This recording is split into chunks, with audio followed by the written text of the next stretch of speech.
Mari kita bersatu dalam doa. Terima kasih Tuhan, terima kasih Yesus atas penyertaan pada pagi hari ini Tuhan, di mana kami bisa berkumpul kembali Tuhan untuk memulai pelajaran kami. Engkau berkati Pak Kristianto yang akan mengajar kami Tuhan, Kau berikan hikmat pengetahuan kepada beliau Tuhan, Kau berkati juga kami yang mendengar Tuhan, biarlah setiap apa yang disampaikan bisa kami simak dan kami pahami. Kami membuka pelajaran kami dalam nama Tuhan Yesus, haleluya, amin. Ya, silakan Pak Kris. Ya, Sekali Pak. lagi terima kasih. Udah Ya, lama Pak. nggak berjumpa itu. Udah kangen nih. Shalom semuanya. Shalom Pak. Gimana keadaan di Singkawang? Baik, puji Tuhan baik Pak. Baik. COVID-nya cukup tinggi nggak di sana? Oren Pak. Hah? Zona oren. Orange. Oh, vaksin udah jalan belum? Sudah Pak. Kita udah vaksin. Oh, sudah vaksin. Di mana? Di Singkawang ya? Singkawang. Oh, puji Tuhan, puji Tuhan. Ya, jadi jangan takut untuk vaksin, harus vaksin. Yang Ya, lain, ya. Anton, Agape, Anis sudah vaksin? Belum Pak mereka. Oh, belum. Ya. Anton dan Agape Anis lagi mendengarkan dari jarak jauh nih. Iya. Dari Gua Buma. Jadi Ya. harus vaksin ya. Tapi bukan berarti vaksin kemudian bisa bebas COVID. COVID tetap akan ada, tapi tetap menggunakan protokol kesehatan. Di Jakarta sih lagi keadaannya genting juga sih, jadi keadaan gawat. Rumah sakit hampir sebagian besar juga mengalami penuh pasien. Ya, beberapa teman-teman juga ada yang banyak sekali yang positif karena ini varian Delta ini cukup cepat menularnya gitu ya. Jadi hati-hati, waspada sekali. Oke, kita akan masuk dalam satu pelajaran. Kalau kemarin kita beberapa minggu, beberapa bulan yang lalu, saya bicara tentang 8 ucapan bahagia. Nah, hari ini saya akan masuk dalam kehidupan Kristen, ya, kehidupan kekristenan. Jadi lebih ke dalam praktek kehidupan pribadi, lepas pribadi. Nah, hari ini saya akan bahas tentang komunikasi pribadi. Katakan sama-sama komunikasi pribadi. Komunikasi pribadi. Penting nggak sih komunikasi? Penting. Penting. Nah, kadang gini, kadang kita dalam berkomunikasi, ya, baik itu pribadi kita, apalagi nanti dalam terjun pelayanan, ini menjadi sangat penting sekali, ya. Jangan sampai kemudian kita tidak bisa berkomunikasi, kita salah berkomunikasi, ada miskomunikasi sehingga akhirnya terjadi terjadi konflik, terjadi benturan. Jadi ini yang benar-benar kita harus bisa belajar untuk bisa berkomunikasi. Nah, komunikasi pribadi ini kalau biasanya ngajar ini cukup panjang juga ya, 1,5 jam. Nah, saya coba apakah bisa dalam waktu 1 jam, kalau enggak nanti saya lanjutkan ya. Jadi tujuannya adalah untuk memperkenalkan teknik-teknik ya, tekniknya sederhana-sederhana saja, nggak terlalu berat ya, yang sudah terbukti dalam berkomunikasi dengan efektif untuk meningkatkan kemampuan adik-adik ya menjadi pribadi yang terampil dalam berkomunikasi. Ya, jadi apalagi nanti kalau sudah terjun di dalam pelayanan, kita harus bisa berkomunikasi ya, karena pribadi lepas pribadi, karena kita akan melayani banyak orang, banyak tipikal pribadi-pribadi, banyak juga beragam macam orang. Nah, kita harus bisa menguasai teknik di bagaimana kita bisa berkomunikasi. Nah, di dalam firman Tuhan, di dalam Yakobus 1 ayat 19, firman Tuhan katakan, "Hai saudara-saudara yang kukasihi, ingatlah hal ini. Setiap orang hendaklah cepat untuk mendengar. Cepat mendengar, tapi lambat untuk berkata-kata. Dan juga lambat untuk marah. Kadang-kadang kebalikannya. Kita cepat mendengar, cepat berkata-kata, cepat juga marah-marah. Nah, ini yang kita harus ingat sekali di dalam Yakobus 1 ayat 19. Yuk lebih banyak kita mendengar dulu ya, tahan dulu untuk kita berkata-kata, lambat sekali untuk kita juga tahan untuk kita marah-marah. Saya seringkali menjumpai orang yang banyak sekali ngomong, banyak sekali marah, tapi mendengarnya sangat sedikit sekali. Mendengar penjelasannya sangat sedikit sekali, sehingga dia lebih banyak berkata-kata, dia lebih cepat untuk marah-marah. Nah, itu nggak bisa kita praktekkan seperti itu di dalam pelayanan nantinya, ya, apalagi teman-teman nantinya ya. harus banyak, apalagi dalam berkomunikasi, dalam mengatasi konflik juga nanti ya, kita tidak bisa mendengarkan hanya dari satu orang. Kalau misalnya ada satu orang yang konseling, yang curhat sama kita, dia lagi cerita, wah bagaimana dia disakiti, diintimidasi, bagaimana dia dibully, bagaimana dia dihianati. Kita nggak bisa dengar dari satu sumber. Kita harus dengar dari sumber-sumber yang lain. Sehingga kita bisa memutuskan apakah benar cerita orang ini. Kita harus mengkonfrontasi daripada setiap apa yang kita dengar. Sehingga apa? Sehingga kita memang ya kita cepat mendengar ya, tapi perhatikan, jangan cepat-cepat mengambil sebuah kesimpulan, jangan kemudian kita juga terbawa dalam emosi yang konseling sama kita ya. Jadi itu. Nah, berikutnya ya, komunikasi itu adalah sebuah proses, ya, sebuah proses pemindahan ide dan pengertian dari seseorang atau sekelompok orang kepada yang lainnya, ya. Jadi komunikasi itu kan proses, ya, pemindahan sebuah ide, ya, sebuah pengertian dari orang, ya, kepada kelompok atau sekelompok orang kepada orang lain, gitu ya kan. Jadi misalnya si A sedang ngomong sama kita. Dia berusaha untuk memindahkan ide dan pengertian dia kepada kita gitu. Sehingga kita bisa mendengar, bisa terlibat, bisa merasakan dan sebagainya. Nah, pengertian mendengarkan di sini juga meliputi menangkap suara hati orang yang sedang berbicara dan berusaha memahami yang dikomunikasikan tersebut lewat apa? Lewat bahasa tubuh, lewat roh, ya, lewat pikirannya. Makanya dalam berkomunikasi saya sih menganjurkan ya, apalagi kalau kita masuk dalam komunikasi yang namanya konseling, ya. Kecuali kalau yang ringan-ringan ya nggak masalah menggunakan chat gitu ya, menggunakan WhatsApp, media ketikan nggak masalah. Tetapi kalau sudah masuk ke ranah yang lebih dalam, hindari konseling menggunakan chat, menggunakan WhatsApp gitu ya. Kenapa? Karena kita tidak bisa melihat intonasi orang bicara. Kita tidak bisa melihat gerakan tubuh seseorang, sehingga seringkali terjadi miskomunikasi atau salah persepsi dari ketikan yang kita baca. Usahakan kita untuk minimal, mungkin kalau jauh ya kita bisa telepon, karena dari telepon, dari suara kita sebenarnya bisa mendengar tekanan atau nada bicara ya. Tetapi akan lebih baik kalau kita bertemu langsung. Itu sebabnya memang beberapa minggu ini saya lagi sibuk sekali melayani beberapa orang ya, sehingga seperti minggu kemarin saya tidak bisa mengajar karena ada orang yang harus konseling.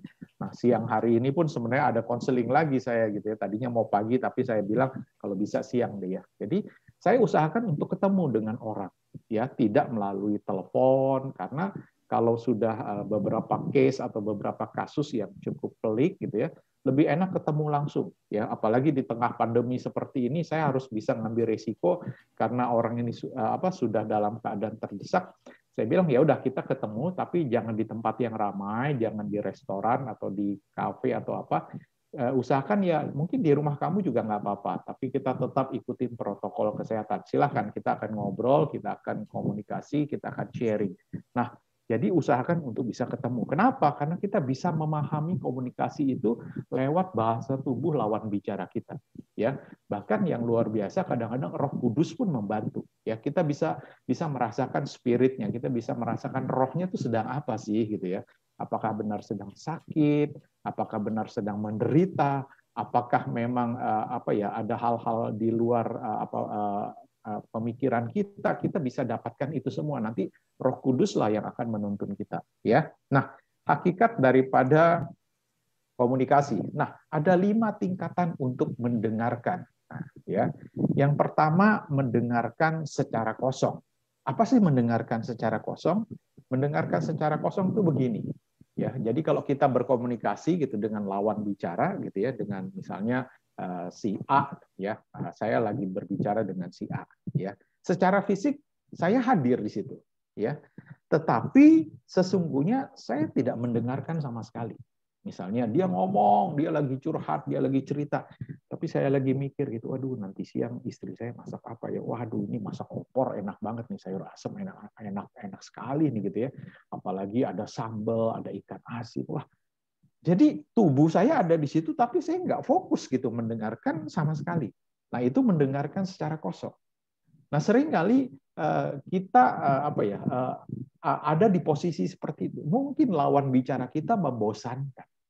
Mungkin ceritanya diulang-ulang, gitu ya. Sehingga apa? Sehingga kadang-kadang kita mendengarkan secara kosong. Ya, kita hadir di situ, tetapi sebenarnya kita tidak sedang mendengarkan dia. Ya, nah ini 5 tingkatan mendengarkan itu seperti itu. Yang pertama mendengarkan secara kosong. Ya, yang kedua adalah pura-pura mendengarkan. Kita mendengar sih, ya kita lihat dia cerita itu, tetapi kita nggak bisa nangkep pesannya apa, gitu ya. Kita nggak ngerti ini omongannya apa, gitu. Nah ini pura-pura mendengarkan. Kitanya seolah-olah mendengarkan, tapi sebenarnya hampir mirip dengan mendengarkan kosong. Tapi kalau mendengarkan kosong itu sama sekali kita blank, kita nggak dengar sampai kadang-kadang.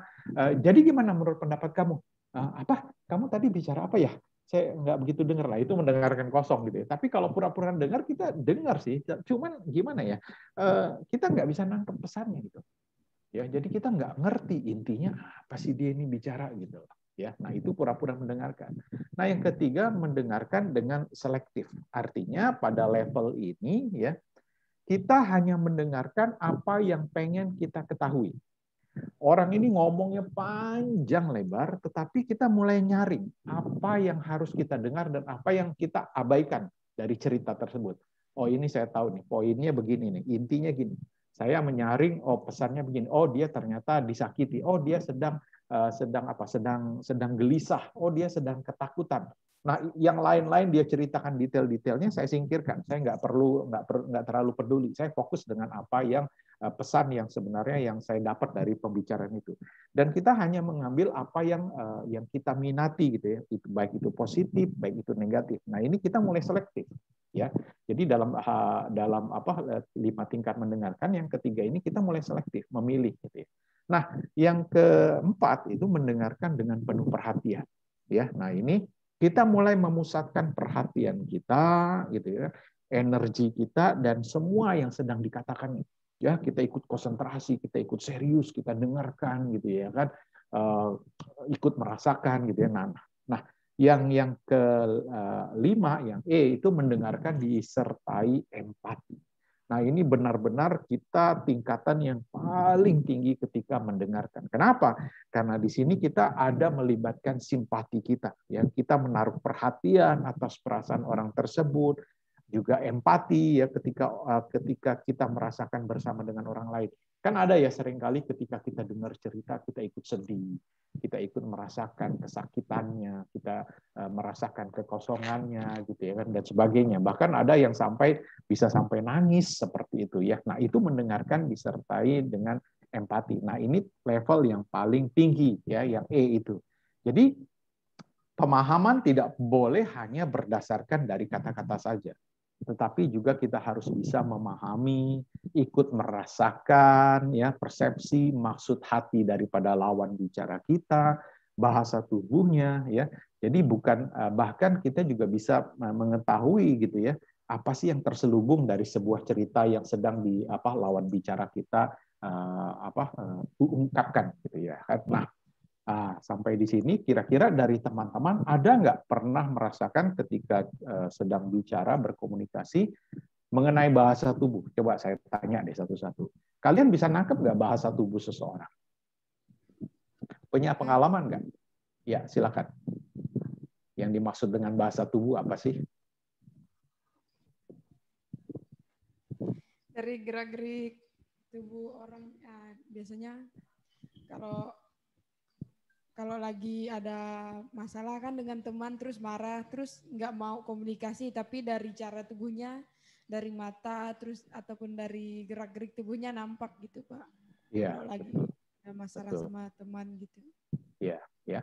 Jadi seperti itu. Jadi bukan hanya kita mendengarkan apa yang dia perkatakan, tapi kita mulai memperhatikan gerakan tubuhnya, matanya, gitu ya. Nanti lama-lama kita tahu kok. Bahkan kita bisa tahu ketika orang berbohong. Cerita ini benar apa enggak, apa yang dia ceritakan ini benar apa enggak, itu sebenarnya bisa kelihatan dari bahasa tubuh.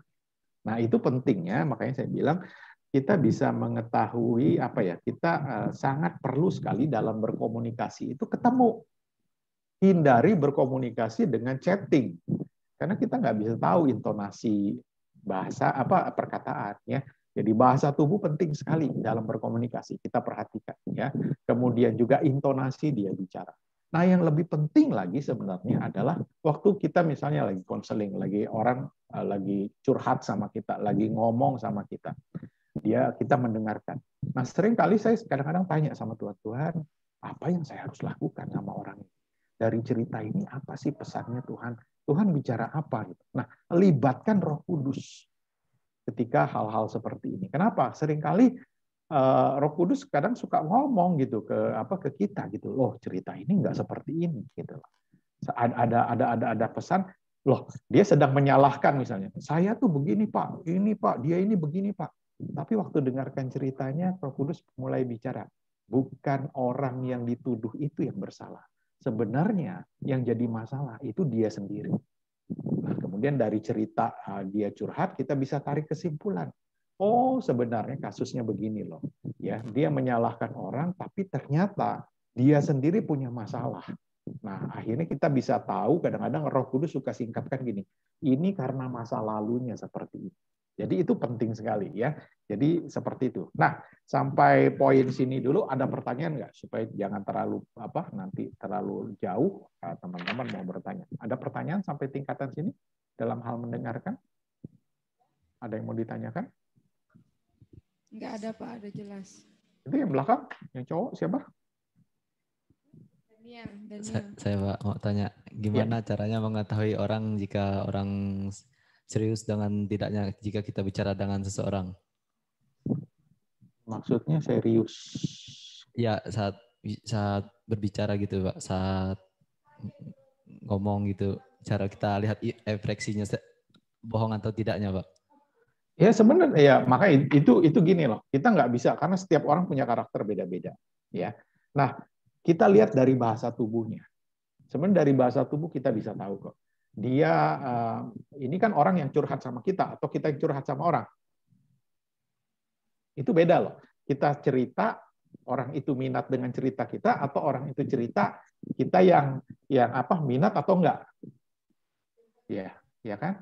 Nah, kalau orang kita cerita dengan seseorang, kita lagi curhat sama seorang, kemudian kita tahu dia ini mendengarkan kita enggak, serius atau enggak, kan kelihatan dari bahasa tubuh. Misalnya, ya matanya enggak terfokus sama kita, matanya ngeliatin handphone.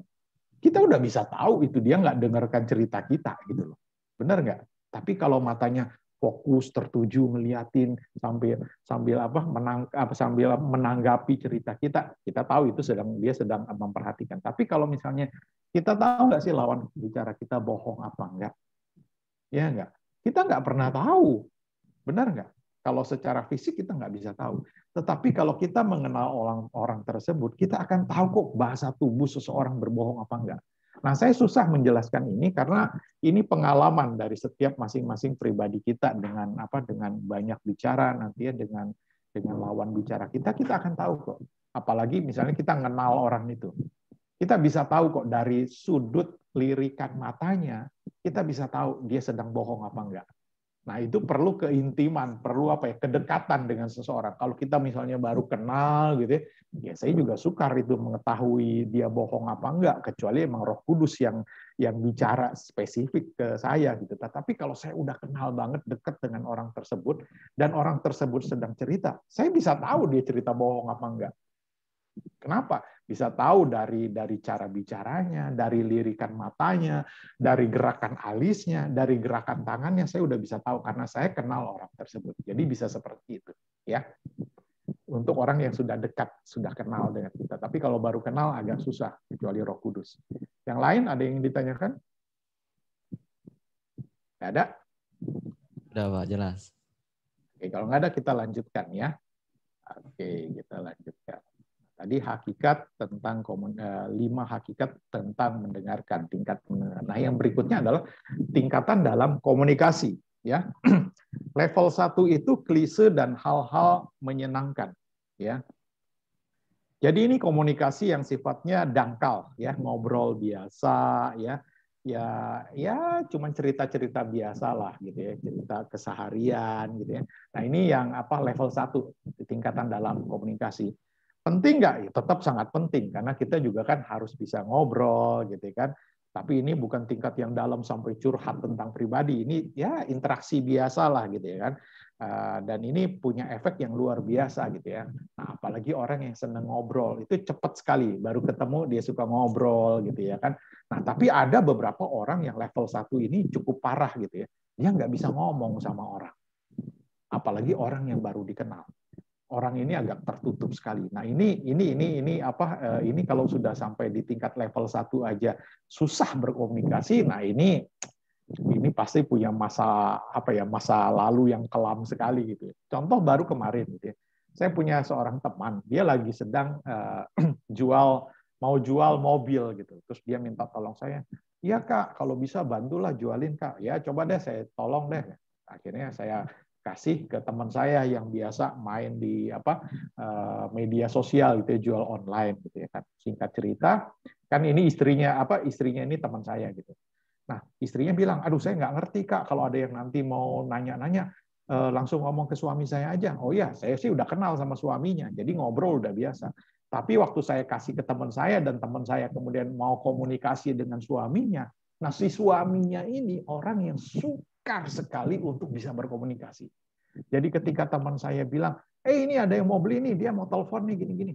Terus tiba-tiba dia nulis begini, aduh saya nggak bisa kalau jam segini, saya udah tidur. Terus kalau nomornya nggak dikenal, saya juga nggak angkat telepon." Teman saya sampai kesel, ini orang gimana sih mau jual mobil tapi ada orang telepon mau tanya harga, mau tanya detail, kok nggak mau angkat telepon? Dia kesel sama saya, dia curhat sama saya, kemudian saya ngobrol sama istrinya kan. Terus dia bilang, "Iya, suami saya kalau baru kenal dengan orang itu malu, Kak. Dia nggak bisa ngomong, Kak. Dia nggak bisa komunikasi kayak ke kakak gitu." Nah, jadi ini ada orang-orang yang memang di level 1 ini mengalami kesulitan untuk bisa berkomunikasi. Nah, tetapi ada orang yang begitu cair banget gitu, baru ketemu tapi udah bisa ngobrol, bisa ketawa-ketawa dan sebagainya. Nah, ini level 1 yang klise dan hal-hal yang menyenangkan. Tetapi ada orang yang bermasalah di dalam level 1 ini. Nah, level 2 adalah fakta dan informasi. Nah, pada tingkatan ini ya banyak yang dibicarakan, banyak yang dikatakan, tapi itu semua hanya meliputi cuman tuker informasi misalnya. "Oh ya, saya punya istri, punya anak. Oh, anak saya sekolah di sini." Jadi hanya informasi yang sifatnya dangkal ya. Nah, kadang-kadang itu yang merupakan dalam kehidupan ya, tapi belum sampai menyentuh masalahnya. Misalnya saya cuma cerita, "Ya saya punya anak laki-laki gitu ya kan, ya sekolahnya di sini. Baik kok anak saya begini-begini." Hanya sekedar situ. Saya nggak masuk ke dalam, "Ya saya bermasalah dengan anak saya." Itu nggak sampai situ. Jadi ini baru hanya fakta atau informasi yang diungkapkan di dalam berkomunikasi tentang siapa kita, misal, "Oh ya saya anak kedua dari 5 saudara." Ya cuma data-data informasi seperti itu. Nah, pada level ketiga itu level pendapat dan penilaian. Ya, nah kita mulai sedikit melibatkan diri kita atau lawan bicara kita mulai melibatkan tentang kehidupannya, ya di dalam jadi mulai berbagi sesuatu, dia mulai menawarkan minta pertimbangan, minta pendapat kita. Nah ini mulai tingkatannya dia nanya, "Gimana ya menurut kamu?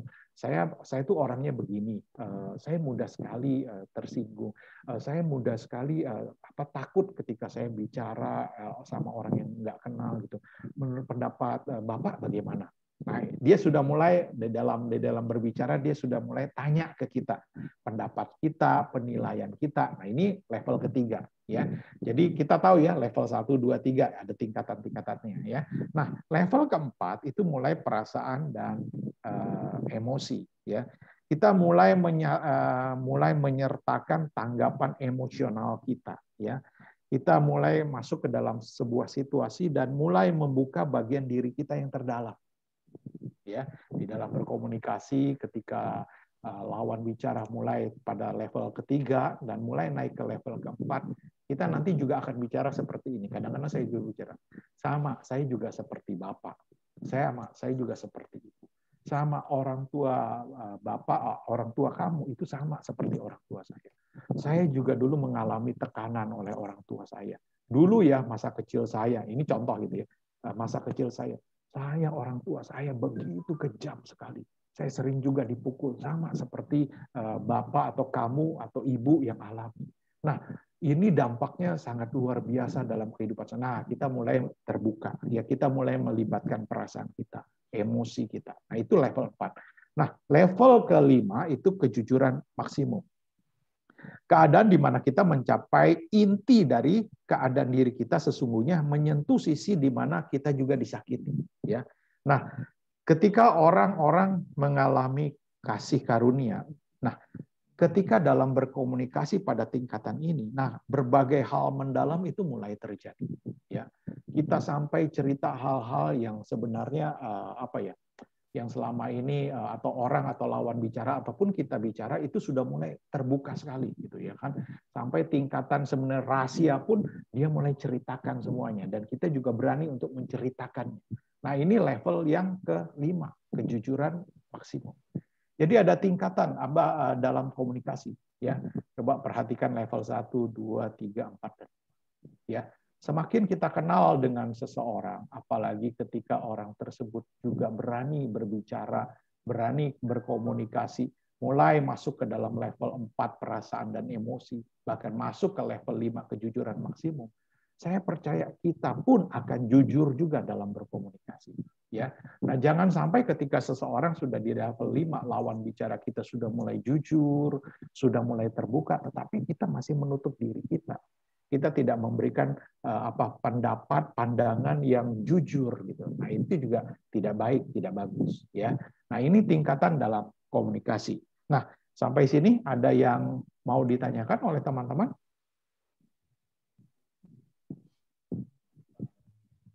Nggak ada? Oke, kalau tidak ada, oke, kita lanjutkan ya. Nah, sekarang kita masuk kepada keterampilan komunikasi pribadi. Saran praktis untuk komunikasi antar pribadi yang efektif. Ya, jadi kalau kita baru pertama ketemu seseorang, ya perkenalkan diri kita dengan terbuka sejak awal. Ya, jadi jangan kita menutup diri gitu ya. Tapi ayo kita mulai cair, kita mulai perkenalkan. Iya, nama saya Chris gitu ya kan. Saya dari Jakarta, ya saya sudah berkeluarga, ya mulai perkenalkan diri kita ya. Nah kemudian praktekkan jabat tangan yang baik. Nah, kira-kira, waduh saya nggak hadir di situ ya, tapi sehingga saya nggak bisa praktekkan. Ada gini loh, tipe-tipe orang berjabat tangan. Ini karena masa COVID ya kita nggak bisa berjabat tangan ya, harus jaga jarak. Ini pandemi ini bikin nggak nyaman juga gitu ya. Nah ada orang yang pernah saya temuin gini loh, ketika seseorang berjabat tangan, dia tidak menggenggam tangan kita itu dengan dengan erat gitu. Ya, coba deh yang di depan siapa namanya? Vika. Salvika, Pak. Salvika, nah, dengan kamu dah, dengan siapa? Yang pegang mic? Desi. Desi, coba berdiri deh, kita praktek sebentar ya, walaupun nggak ini. Nah, praktek berjabat tangan gitu loh. Vika dan Desi berjabat tangan, tapi Vika tidak menggenggam tangan lawannya. Coba. Ya, dari samping dong, supaya kelihatan. Nah, ya. Nah, Vika tidak menggenggam, gitu ya kan. Nah, itu enak nggak kira-kira kita jabat tangan, tapi lawan kita tidak menggenggam tangan kita. Sedangkan kita menggenggam begitu hangat, tapi lawan kita tidak menggenggam dengan hangat. Nah, nggak enak kan? Tapi ada orang-orang yang seperti itu. Saya punya teman di kantor, ya. Dia kalau berjabat tangan, padahal kenal gitu, tapi dia tidak menggenggam tangan saya. Dan saya perhatikan ke semua orang dia seperti itu. Apakah mungkin dari agama seberang, Pak? Enggak. Kadang-kadang ada orang yang begitu. Ya, betul. Ada orang yang begitu, Pak. Betul. Ya.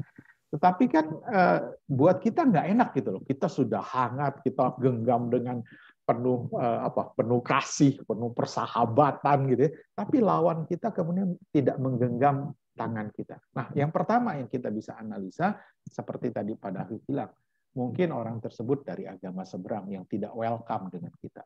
Bisa seperti itu. Kedua, misalnya orang itu tersebut orang Kristen juga. Ya, mungkin orang itu kita kenal, tetapi selalu dia tidak menggenggam tangan. Nah, saya mulai berpikir, mulai bertanya, kenapa ya dia seperti itu?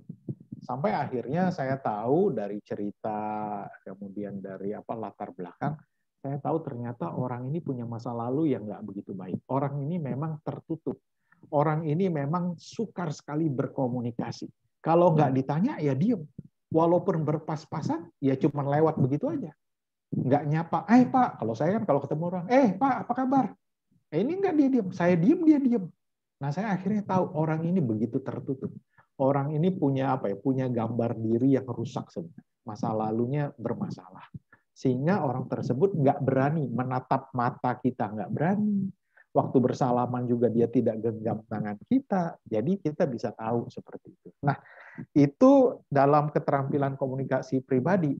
Usahakan kita pertama perkenalkan diri kita secara terbuka, ya, secara hangat gitu ya. Nah, bukan hanya memperkenalkan diri, tapi praktek jabat tangannya juga harus baik ya. Kita genggam, nah seperti gambar itu ya, bukan hanya menjabat tangan, tapi tangan satu juga sambil menepuk. Waduh, senang sekali ya Pak ketemu.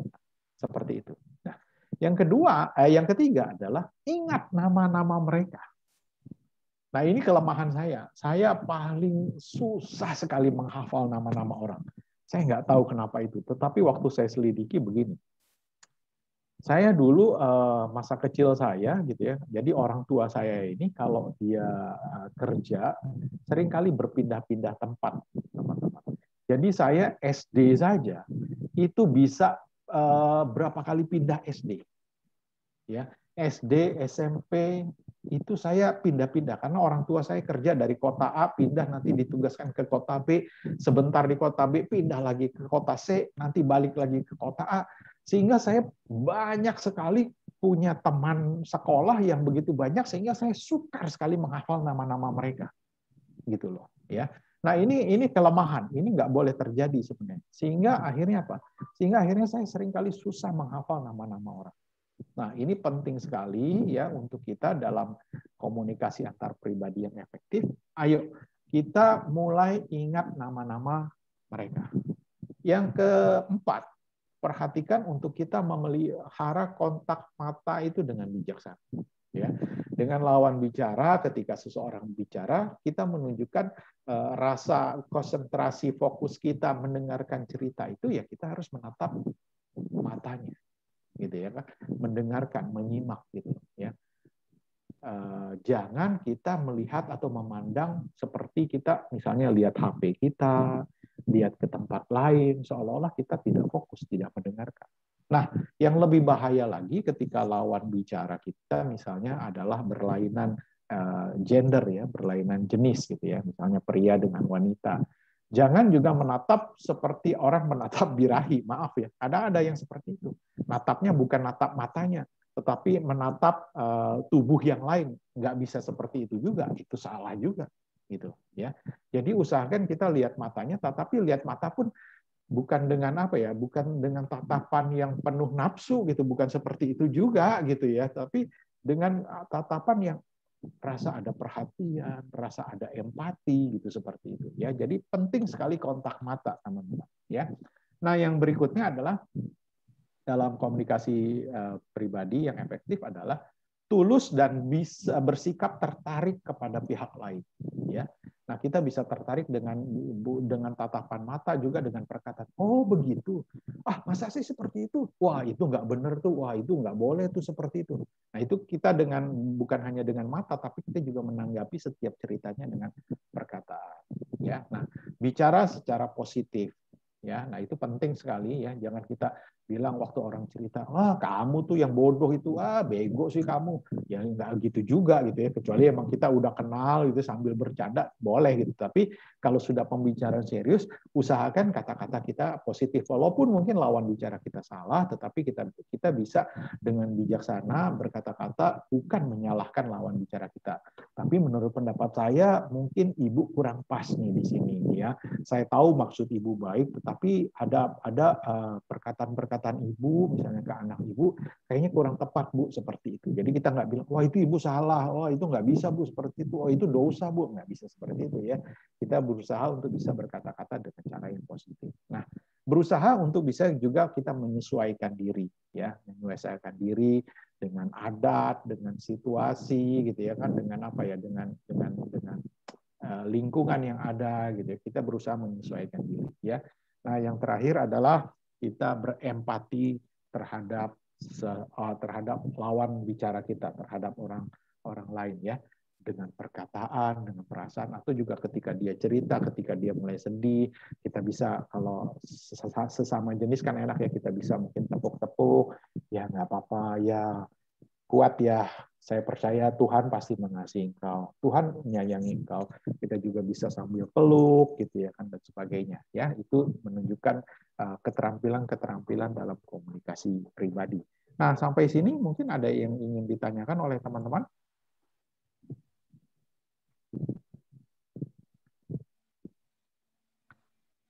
Ada? Kalau nggak ada, kita lanjut ya. Oke. Nah, berikutnya adalah teknik dalam mendengarkan. Kalau tadi saran praktis untuk komunikasi pribadi yang efektif, nah sekarang teknik dalam mendengarkan.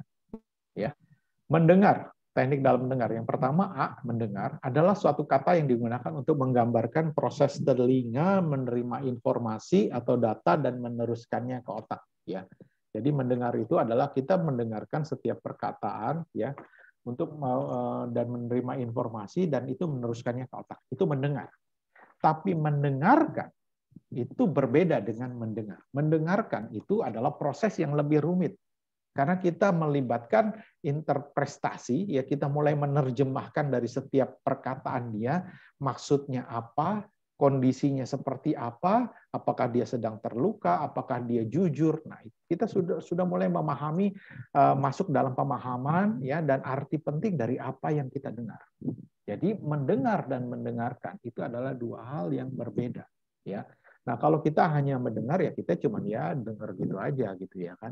Oh, dia cerita tentang siapa dirinya gini-gini ya, kita mendengar gitu. Tapi kalau mendengarkan, kita mulai fokus.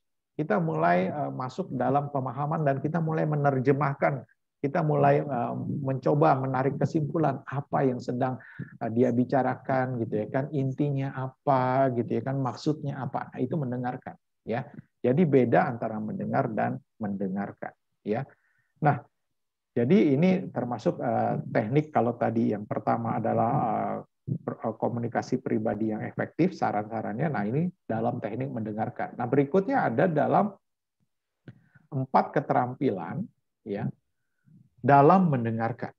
Ya, ada 4 keterampilan dalam mendengarkan. Ya, tadi kita sudah mendengar dan mendengarkan. Nah, ini mendengarkan. Yang pertama adalah menggunakan pembuka pintu. Apa sih maksudnya menggunakan pembuka pintu? Ya, kita mulai dengan mengungkapkan bahasa lawan tubuh, lawan bicara kita. Kemudian kita mulai memberikan waktu untuk memutuskan apakah dia ingin melanjutkan pembicaraan pada saat itu, ya. Jadi kitanya yang mulai dengan perkataan, kita lihat apakah dia ingin melanjutkan sebenarnya pembicaraan ini atau enggak, itu dari bahasa tubuhnya, gitu ya kan. Jadi kita mulai pancing, ya. Nah, ada beberapa teknik-teknik dalam memancing. Misalnya ketika kita lawan bicara kita cerita sudah panjang lebar gitu ya kan. Nah, apakah dia ingin membuka dirinya lebih lagi? Itu kita bisa tahu nanti ketika kita pancing. Jadi apakah kamu akan memutuskan untuk mengampuni dia? Nah, dari bahasa tubuhnya kita bisa tahu. apakah dia benar-benar akan mengambil keputusan apa enggak, seperti itu gitu ya. Nah, ada banyak cara, tetapi kita mulai menggunakan apa ya? Menggunakan sebuah pertanyaan-pertanyaan sehingga kita tahu dari walaupun dia tidak bicara ya saya akan mengampuni atau saya belum bisa mengampuni. Dia hanya diam, tetapi dari bahasa tubuhnya kita bisa tahu dia sedang tidak ingin melanjutkan sampai tahap memutuskan untuk mengampuni orang tersebut misalnya, ya kan? Ada banyak macam gitu ya kan. Nah, itu membuka pintu. Nah, yang kedua adalah memberikan tanggapan yang sesuai. Ya, jadi ketika kita mendengarkan, kita berikan tanggapan-tanggapan yang sesuai saja gitu ya dengan apa yang sedang dia ceritakan, ya kan? Nah, yang ketiga, menggunakan pertanyaan yang terbuka, yaitu pertanyaan yang mendorong lawan bicara kita untuk bicara iya atau tidak. Sebentar ya, saya ada telepon dari kantor. Sebentar saja, saya akan balas sebentar.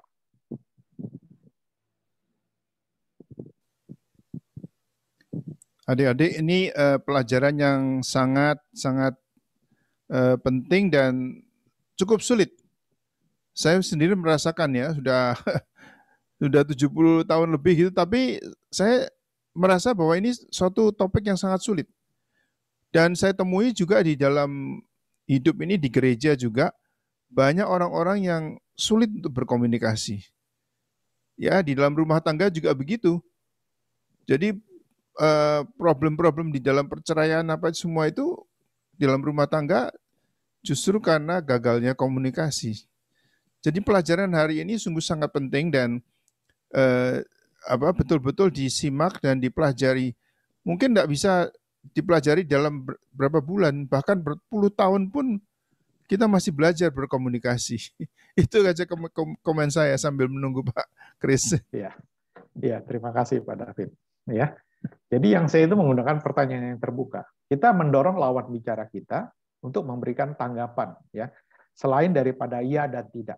Ya, jadi jangan cuman dia bicara ya enggak, tapi kita mulai pancing sehingga dia akhirnya mulai banyak cerita, mulai terbuka tentang isi hatinya, gitu ya kan.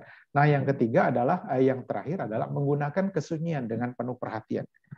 Kita harus bisa belajar untuk memahami makna dari keheningan dengan penuh perhatian dan memberikan kesempatan lawan bicara dapat berpikir, merasakan dan menyatakan keadaan dirinya. Ada masa-masa di mana ketika kita bicara, kita diam.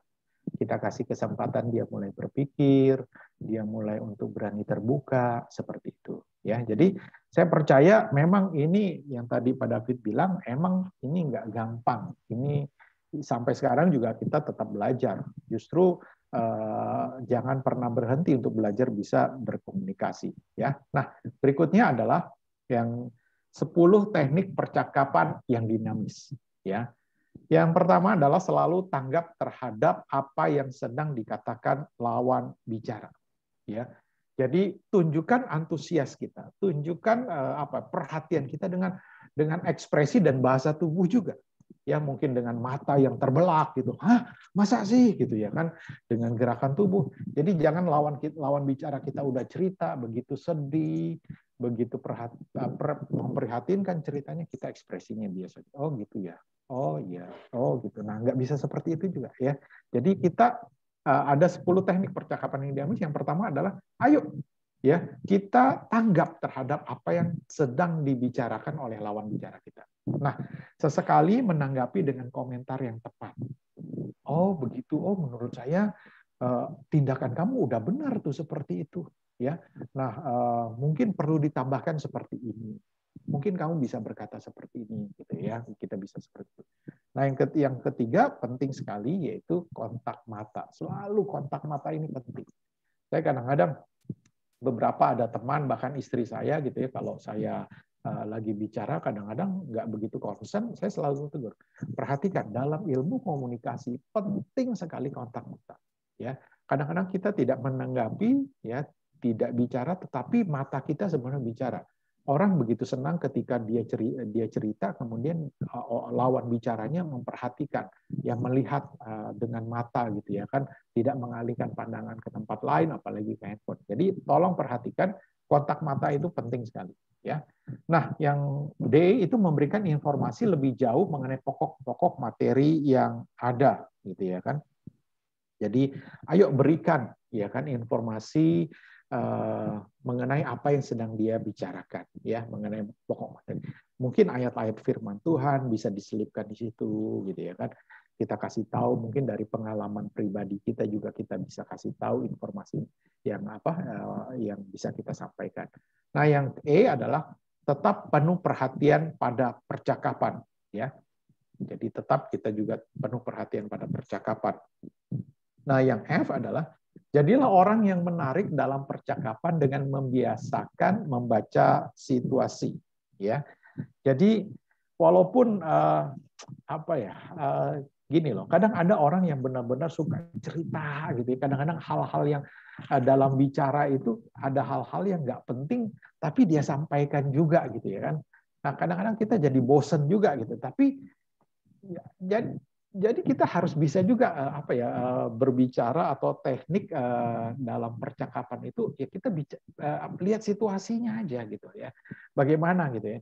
Mungkin kita bisa sambil bercanda, oh itu kan tadi kamu udah cerita gitu. Saya ngerti, saya tahu maksudnya begini. Nah, selanjutnya bagaimana? Setelah ini bagaimana? Setelah kamu memutuskan, iya dia mulai cerita lagi detail. Nah, teman-teman juga harus bisa baca situasi. Kalau memang dia sudah pernah bicarakan itu dan itu hal yang tidak penting, teman-teman juga bisa cut sebenarnya, ya kan, di-cut. Oke, saya ngerti kok maksudnya seperti ini. Nah, yang G, yang menyatakan pendapat tanpa memaksakan orang menerimanya, gitu loh. Nah, seringkali dalam berbicara, berkomunikasi, kita suka memaksakan pendapat kita untuk orang bisa terima pendapat kita. Ya. Nah, jangan dengan nada memaksakan.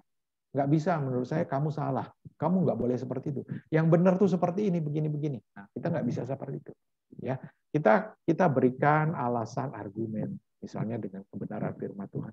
Tetapi Tuhan menghendaki seperti ini. Saya percaya itu sulit buat kamu. Ya, saya percaya itu nggak gampang buat kamu. Tetapi ketika kita berdiri di atas kebenaran firman Tuhan, saya percaya Roh Kudus akan memampukan kamu untuk dapat melakukan seperti ini. Jadi kita bisa seperti itu. Jadi tidak dengan memaksakan kehendak kita, ya. Nah, yang H, memiliki tenggang rasa dan peduli terhadap orang lain. Ya, ini penting sekali, memiliki tenggang rasa dan peduli terhadap orang lain. Kadang-kadang begini, ada orang-orang yang buat kita, wah ini orang udah nggak bisa lah, ini berat banget lah ini masalahnya. Tapi kita juga harus punya ada tenggang rasa. Ya, gini loh, kita juga harus bisa melihat pribadi dia walaupun dia yang salah gitu ya kan, ataupun dia yang dalam kondisi yang nggak baik gitu. Kita ada tenggang rasa, ada perasaan. Lihat seseorang tuh gini, ini jiwa loh yang harus diselamatkan. Ini jiwa yang sebenarnya begitu Tuhan kasihi dia, walaupun mungkin kehidupannya nggak baik, walaupun masalahnya sangat fatal, sangat buruk sekali, tetapi ayo kita lihat, jangan lihat lihat dosanya, jangan lihat kelakuannya, jangan lihat pribadinya, tapi lihat dia sebagai jiwa yang sangat berharga, dan kita sebagai hamba Tuhan harus peduli dan kita harus memiliki tenggang rasa untuk orang tersebut. Nah, yang I adalah ketahuilah perbedaan antara perdebatan dan diskusi yang menggairahkan. Nah, ini kita harus tahu nih, membedakan mana yang perdebatan, mana diskusi yang menggairahkan. Saya percaya perdebatan itu akan memuncak pada yang namanya konflik. Tapi diskusi itu akan memuncak pada sebuah kesimpulan yang sangat luar biasa dalam setiap permasalahan. Kadang gini, dalam berkomunikasi kita usahakan hindari yang namanya perdebatan. Tetapi kita mulai mengarahkan kepada sebuah diskusi yang menggairahkan. Ya. Jangan masuk pada perdebatan siapa yang salah, siapa yang benar, siapa yang salah, dia yang harus mengampuni, bukan saya yang harus mengampuni karena dia yang salah. Nah, itu perdebatan yang tidak akan pernah ada akhirnya. Gitu. Tapi kita masuk ke sebuah diskusi yang menggairahkan. Walaupun misalnya orang lawan bicara kita cerita bahwa dia menuntut orang apa yang dia ceritakan itu untuk untuk minta maaf, tapi kita ajar dia gitu loh. Saya tahu masalahnya bukan dia yang salah atau kamu yang salah atau dia yang benar kamu yang benar, bukan itu. Tetapi yang benar adalah firman Tuhan yang mengajarkan untuk kita bisa melepaskan pengampunan walaupun kita tidak dalam kondisi salah. Tetapi lihat apa yang Yesus lakukan. Apakah Yesus bersalah? Kan Yesus tidak bersalah. Tetapi dia terima itu semua karena apa? Karena dia mengasihi kita. Nah, kalau Yesus saja mau menerima itu semua untuk kamu, apalagi kamu, masakan kamu tidak membuka diri untuk melepaskan pengampunan. Kan bisa seperti itu. Kita tidak melalui perdebatan, tetapi kita masuk ke dalam sebuah diskusi. Nah, yang J, jadilah orang yang memiliki rasa aman dan tidak merasa terganggu ketika orang lain tidak sependapat. Jadi ketika lawan bicara kita kemudian tidak sependapat dengan pendapat kita, tidak setuju dengan pendapat kita, ya kita juga jangan kemudian susahlah nih orang, udah terserah kamu dah, kan nggak bisa seperti itu ya. Kita juga ya biasa aja, kalau dia nggak sependapat nggak apa-apa. Mungkin ya saya percaya Roh Kudus sedang memproses dia. Karena dalam berkomunikasi ketika dalam konseling, sering juga saya ketika seorang tidak sependapat ya saya biarkan dulu aja. Nanti beberapa waktu saya bawa dalam doa, ketika ketemu lagi, ya yang waktu kamu bicara kemarin benar ya, saya yang salah gitu ya. Saya ditegur Roh Kudus, bisa seperti itu. Ya. Jadi itu baru poin keempat. Nah, sampai poin keempat ini dalam keterampilan komunikasi pribadi, ada yang mau ditanyakan? Kayaknya udah panjang gitu ya. Udah mulai pusing gitu. Mau nanya, Pak. Ya. Seandainya kan gini, ada orang yang ngasih pendapat gitu kan. Seandainya ada orang mengasih pendapat kepada saya gitu kan. Ketika dia mengasih pendapat, tapi saya itu tidak menanggapi pendapatnya gitu. Nah, terus dia itu ngotot, apa yang akan terjadi, Pak? Orang yang ngotot gitu, enggak mau, maksudnya pendapat dia yang betul gitu. Ya, kalau ya kadang-kadang gitu ya, benar. Itu bagus sekali pertanyaannya. Seringkali seperti itu ya. Ketika pendapat, apalagi pendapatnya salah gitu ya kan, misalnya gitu ya kan, tidak sesuai misalnya dengan apa yang kita maksudkan gitu ya kan. Ya, kalau orangnya begitu egois seperti itu, ya kita pertama kita sudah arahkan ke hal yang benar, tetapi dia tetap ngotot dengan pendapatnya, ya sekarang biarkan aja dulu. Ya coba aja kamu lakukan seperti itu gitu. Ya kalau kamu tetap bertahan seperti itu, ya sukar buat saya untuk bisa membantu kamu. Saya sering kali ketika dalam bicara, ketika orang tersebut mempertahankan pendapat dia walaupun pendapat itu salah, saya biarkan saja. Karena kalau kita terus berdebat, kan nanti akan masuk pada perdebatan siapa yang benar, siapa yang salah, siapa yang benar, siapa yang salah. Ya akhirnya jadi konflik gitu. Ya, jadi kalau saya sih saran saya pertama biarkan dulu aja. Gitu. Karena kadang-kadang nanti pertama belum tentu juga 100% pendapat kita juga benar. Gitu loh. Karena yang tadi kan kita tidak bisa memaksakan pendapat kita juga, ya. Nah, yang kedua berikan waktu kepada dia juga untuk berpikir, untuk merasakan gitu apa yang kita perkatakan gitu. Nah, makanya jangan bawa dalam perdebatan, tetapi bawa dalam diskusi, gitu loh. Ya seperti itu sih, ya kurang lebih. Ada lagi yang lain? Oke, kalau tidak ada, kita akan masuk yang ke berikutnya, penghalang. Ya, nah, kalau tadi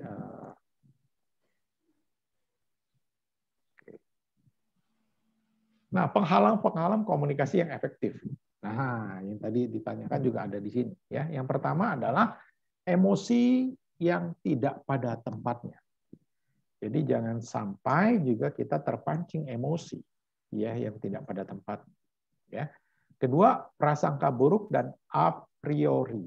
Ya, jadi makanya saya sarankan ketika dalam berkomunikasi, ya, apalagi lawan bicara kita sedang bercerita dan kita ini sih yang salah dia gitu loh. Ya kan kita mulai ini orang nggak baik. Nah kita jangan hilangkan itu dulu, gitu ya kan. Kita berusaha untuk lihat hal-hal yang positif dulu. Ya. Yang kedua sistem penilaian, yang ketiga sistem nilai yang berbeda. Ya. Jadi jangan sampai juga kita menilai apa pendapat lawan bicara kita itu kita dengarkan kemudian kita tarik kesimpulan berbeda, gitu ya kan. Jadi kita udah lihat dari bicara dia, dari inti apa yang dia ceritakan, kemudian kita menilai berbeda gitu. Wah, ini nggak seperti ini nih ya. Jadi jangan cepat-cepat seperti itu dulu. Nah, kemudian pemilihan kata-kata yang tidak sesuai ya. Nah, yang terakhir tekanan nada bicara yang kurang tepat. Hindari seperti ini ya. Jadi dari A sampai E itu ya. Pertama, emosi yang tidak pada tempatnya. Jangan sampai kita emosi yang tidak pada tempatnya. Kedua, jangan sampai kita berprasangka buruk ya. Ketiga, ini penghalang ya, sistem nilai yang berbeda ya. Ketika lawan bicara kita tadi seperti yang dikemukakan ya, kita berbeda gitu loh ya, dan kita berusaha untuk memaksakan. Ya jangan juga seperti itu ya. Biarkan dulu gitu ya kan. Bukan berarti kita juga kompromi dengan pendapat dia, tidak seperti itu juga gitu ya. Tapi kita bawa nanti dalam sebuah diskusi. Dan yang ketiga, yang berikutnya adalah pemilihan kata-kata yang tidak sesuai. Jadi hindari kata-kata yang tidak sesuai. Dan tekanan nada bicara kita juga harus tepat, jangan sampai salah. Ya. Nah, kenapa? Karena gini, ya. Keterampilan dalam komunikasi. Perhatikan, kata-kata itu cuma 7%. Ya. Nada ucapan kita itu poinnya itu 38%. 55% itu dari gerak tubuh. Nah, itu penting banget. Ya, dari sini kita bisa lihat ternyata pemilihan kata-kata ya dari kata-kata baik itu lawan bicara kita ataupun kita bicara itu hanya 7% loh orang bisa paham.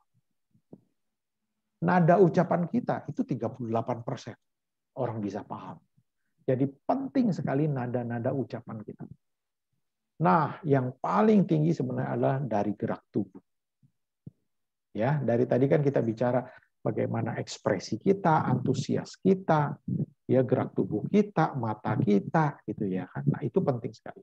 Ya, jadi ini keterampilan dalam berkomunikasi. Nah, sampai sini teman-teman ada pertanyaan nggak? Ada Pak, saya mau nanya. Ya. Bagaimana dengan orang yang memiliki nada yang tinggi, maksudnya terbiasa dengan nada yang tinggi. Jadi ngomong itu kayak nadanya ngegas tapi nggak marah gitu Pak. Itu gimana Pak? Terkadang orang yang baru-baru salah menangkapi gitu. Ya, itu saya gini loh. Makanya saya bilang ya, kita harus bisa tahu lawan bicara kita. Dari suku mana itu kan bisa ketahuan sebenarnya. Ya, atau memang karakternya seperti itu gitu. Ada saya punya teman karena dia dari Sumatera Utara. Kalau orang Sumatera Utara itu kalau ngomong kenceng banget, bukan ngegas lagi itu, kencengnya minta ampun gitu. Tetapi saya tahu nada kencengnya dia gitu ya, bukan marah gitu loh. Nah, kita yang sudah tahu karakter dia atau pribadi dia gitu ya. Nah, ketika ini ya kita ya itu sukar sih itu ya, karena itu kan karakteristik pribadi orang gitu ya. Itu kan dari budaya dia seperti itu, bahkan di keluarganya seperti itu. Agak sukar untuk kita bisa memberitahukan gitu ya. Tetapi saya percaya bisa kok ya. Contoh saya punya istri itu ya. Dia dari daerah Sumatera gitu ya kan, dari Bangka. Kalau ngomong tuh kenceng banget loh. Ngegas banget. Dan saya tahu bukan dia marah gitu, tapi emang nadanya seperti itu. Tapi saya selalu ajarin jangan tinggi kalau ngomong. Rem. Tapi memang sampai sekarang pun ya seperti itu gitu. Tapi saya percaya ya saya kadang-kadang ajarin dia gitu ya. Kalau ke saya sih saya udah ngerti, tapi kan ketika dia bicara misalnya sama orang lain, saya selalu tanamkan itu di dalam pikiran dia. Kalau ngomong jangan kenceng, jangan ngegas, agak turunin intonasinya, agak lembut dikit. Kadang-kadang dia juga suka protes, nggak bisa. Saya mau udah kayak gini, dia bilang ya kan. Tapi ya Saya percaya bisa lah, ya pelan-pelan bisa. Kalau kita mengenal orang tersebut lama-lama kenal juga tahu kok emang nadanya seperti itu. Gitu. Ada yang lain? Nggak ada. Oke, kalau tidak ada saya berhenti di sini. Masih ada 10 halaman lagi, kita akan lanjutkan minggu depan ya. Kalau memang tidak ada. Jadi penting sekali ya berkomunikasi ya, pelan-pelan. Nanti teman-teman bisa apa yang teman-teman catat, dipelajari lagi, dibaca lagi. Kalau ada yang tidak mengerti atau ingin ditanyakan minggu depan, kita akan masuk dalam pertanyaan yang tidak dimengerti. Saya sampai sini dulu. Saya Wah, serahkan betul sama Pak betul. David. Terima kasih nih Pak. Bagus sekali pembahasan hari ini dan sangat relevan. Anda semua jadi hamba-hamba Tuhan, jadi pastor-pastor, jadi pendeta itu pasti harus mengenal itu, dan Anda harus piawai. Piawai itu tahu ya, artinya piawai tahu nggak? Enggak, Pak. Oh, nggak tahu. Ya harus piawai itu harus pandai. Harus pandai, harus apa? Mahir, harus bisa. Iya, harus bisa gitu. Harus mahir di dalam berkomunikasi, dan nanti kan Anda harus mengajarkan kepada jemaat Anda. Pasti akan banyak itu yang akan mengeluh, akan laporan, itu istri saya gini, suami saya gini, wadah itu banyak sekali, anak saya gimana kok nggak mau belajar ini. Nah, itu Anda harus bisa menjadi counselor itu nanti. Jadi sekarang ini belajar, coba pelajari, tanyakan minggu depan gimana, kasih komen gitu. Nggak usah tanya juga nggak apa-apa, tapi kasih komen boleh itu. Ini pengalaman saya kayak gini ini Pak, gimana ya? Betul. Gitu. Nah, Bisa ceritakan. Oke, kita akan akhiri pembahasan hari ini. Jadi silakan salah satu mau berdoa, dari remote juga silahkan juga kalau ada yang mau berdoa. Diki, Agape, Anis, Anton, silakan siapa aja.